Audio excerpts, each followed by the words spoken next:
Hello everyone, this is Mike. Welcome to my channel, Mike the Tech Savvy.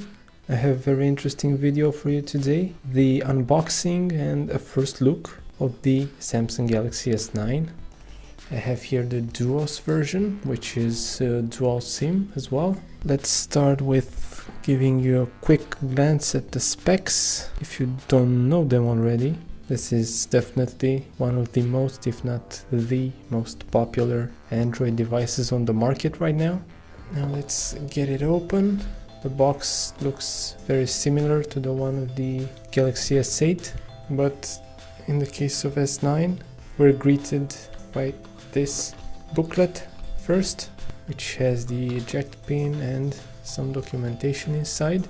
And here it is, the Samsung Galaxy S9. No, actually, I'm just kidding.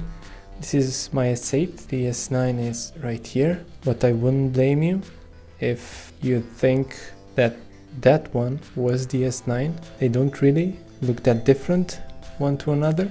So the device feels quite good in hand. I'll give you a little bit more details right away. At this point, I'd like to finish the box contents. I won't dwell too much on it though.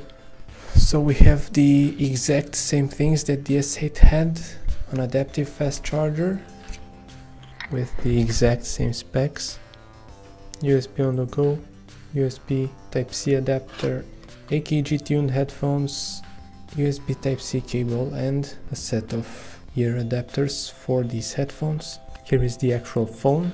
It has quite a similar shape to the S8, but there are some differences. There is only one visible hole on the top part here, while on the S8 there were two. The home button is about 25% longer. Now we have a different shaped speaker here on the bottom, along with one front-facing speaker here. On the back, you can definitely see that the fingerprint scanner has been moved below the camera sensor.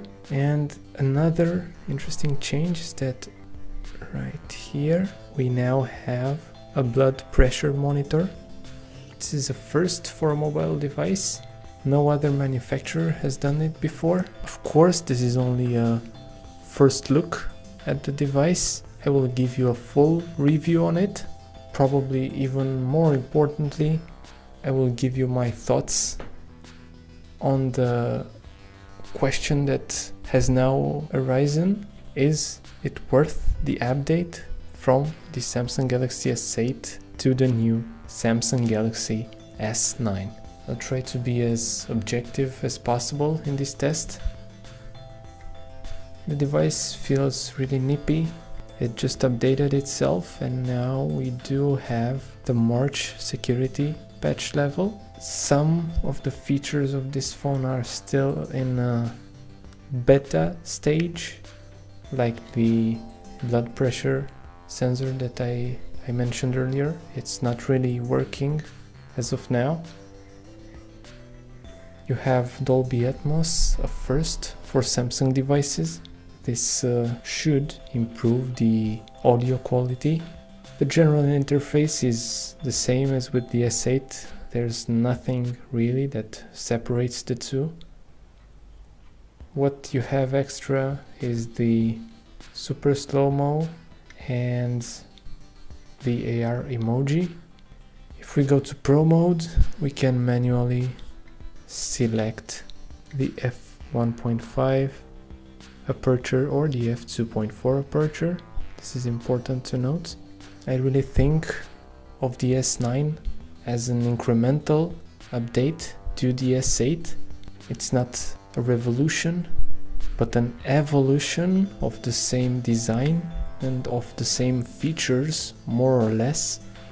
So this one has improved upon the S8, but hasn't brought anything tangible or revolutionary to the table.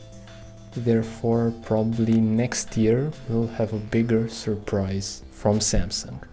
This was a first look at this Samsung Galaxy S9.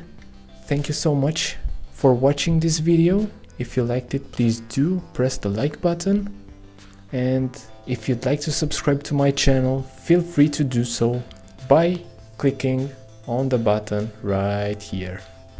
A few more videos on the Samsung Galaxy S9 will come. I will cover a full review and I'll make a very thorough and honest comparison between the S9 and the Samsung Galaxy S8 that I've been using as a daily driver for quite a while now. I suggest you to stay tuned. Once again, thanks a lot for your support. If you have any questions or suggestions, feel free to leave them in the comment box below. I wish you a great day. This was Mike the Tech Savvy. Bye!